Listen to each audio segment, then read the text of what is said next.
Hello everyone and welcome back to Farm Simulator 22. We're back here on No Man's Land with Grober Games. So we're finally coming out of our slower months, so to speak. I got a lot done over the winter. And yesterday I got all our equipment set up as ready. As you can kind of see as we come out the door this morning. We got our 2 cultivators hooked up to 2 tractors. We got all the cattle taken care of yesterday, so we should be good there for a while. And you see I got the slurry spreader out. And I got the semi over there with a bunch of bags of seed, and we're actually going to get started here this morning. Going this morning right away. One of the things I've decided is that new large field, we're going to actually plant sorghum in this year. So we're going to go over and get a head start on that right now. Because we still got to work the ground up yet, and I'm not going to worry about applying manure to it right now, just to where we have left. I think we're gonna skip over that because we're gonna be pretty crunched for time today, time for this month as is. We got this bean field to work yet. Obviously the one back here. Well, trying to decide what. There's still good chunk. No, never mind. We're not going to. And I still keep forgetting I gotta get these roads finished out, so we'll have to work on that before this month is over as well. So we're gonna get started here. We're gonna get this field outlined, and then we'll go hop in the Kubota and get the next field outlined with that. Just so we can, or not the Kubota, the 7810. We got the 7810 hooked up to the cultivator this season, so we're gonna be using that as well to get a bunch of this groundwork today, and my plan is right now we're gonna at least get the sorghum in for sure. Yeah, that's not that much there. We'll just worry about getting the seed in today, and then we'll do what I said earlier. Whatever leftover manure we have, we'll just plain get rid of into the BGA, just because we're kind of hanging on to all the silage we have right now, just because it's gonna be a while before we get some hay ground again. And when we get that hay ground again, we're gonna be worrying about making some hay bales, because we have been going through hay bales like it's been going out of style. But I think we're almost getting close to a full herd of a full herd of 100 cattle on the farm. So that's pretty good sized herd for us too, when you think about it. But yeah, I decided last minute we're going to plant this field into sorghum this year. And then that way we can keep rotating canola in and out, and that might open us to some other business ventures as well. Like I was thinking, I think our next business venture is going to be that diesel production pack that I talked about an episode or two ago. I think that's what we're going to be saving our money towards next. And I think we'll buy another plot of land for that. And I'm trying to decide if we're going to put up another bin for that plot of land to store or a few bins, I should say, or maybe just a grain, easier to store grain storage site on there, just so we can just haul everything straight there and be able to make our fuel a little bit easier as well. But I am thinking about, I am definitely this year, we're going to be putting up a 4th bin on our site, and I think that will be the last bin we'll be putting up on the main farm for a while. Just because we'll have sorghum and canola here to store for a bit, and I think we'll actually have a point where we'll be storing all 4 of the grain types we got on the farm, because we'll have soybeans this year and corn again, as usual. And I don't think that the sorghum will be sold before we even get the bins, before we even start harvesting corn and soybeans. I think that all the bins will actually be pretty filled up, so to speak. But we're gonna have our hands pretty busy this month. Like I said, I'm planning on getting this field sold and sorghum today, so we'll have to get the drill out. We'll have to get the planter out of the way as well, but we'll be working on getting everything else planted as well too today, if we can get by. But I think right now that's all I got for us starting out this spring. It's going to be a pretty busy one for us, so we're going to jump into the time lapse here, and we'll see you guys in a bit.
and scars. I'll brush you off just like the dust upon my shoulder. I have a hunch of who you are. Believe it or not, I got the strength to blow you over.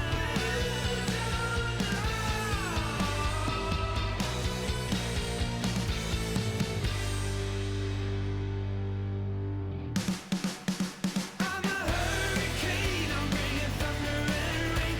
I'm a hurricane if you get in my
Alright everyone, this is where we're going to start wrapping up today's episode. We got quite a bit of field work done already. We still got a long ways to go, so I got to do some touch-up work here yet that the helper missed out on. But we're going to have all this field sowed with sorghum. And I decided last minute that the field that we just finished applying slurry to, I decided we're going to actually put sorghum in that instead now. I figured that way we'll give the ground a little bit of break from the corn rotation. And I was thinking that, I remember how I said I was going to make the whole, one side of the farm all hay ground. I think we're just going to go back to putting that one piece we had before in the hay. So that's kind of why I'm putting sorghum there now. I want to put sorghum there, then we can harvest it and then work it up right away, apply some manure to it to get rid of some of our manure, and go in there and drill it down with grass seed right away. So we'll have our normal hay field once again for another year or two. I haven't decided for how long yet. And then we'll put those other 3 fields back into a normal either corn bean rotation, or maybe we'll put sorghum out there again. Yeah, I don't know for sure as of right now. But it looks like I can't really trust this helper to plant with this drill, unfortunately. Got strips of missing area planted all along here. But we'll get this all fixed up and squared away right here shortly. But if you guys enjoyed today's episode, please give it a thumbs up. It really helps out the channel. If you're enjoying the content, please subscribe so you can stay up to date to the latest series. Above all else, I hope you all have a wonderful rest of the day. And most of all, thanks for watching.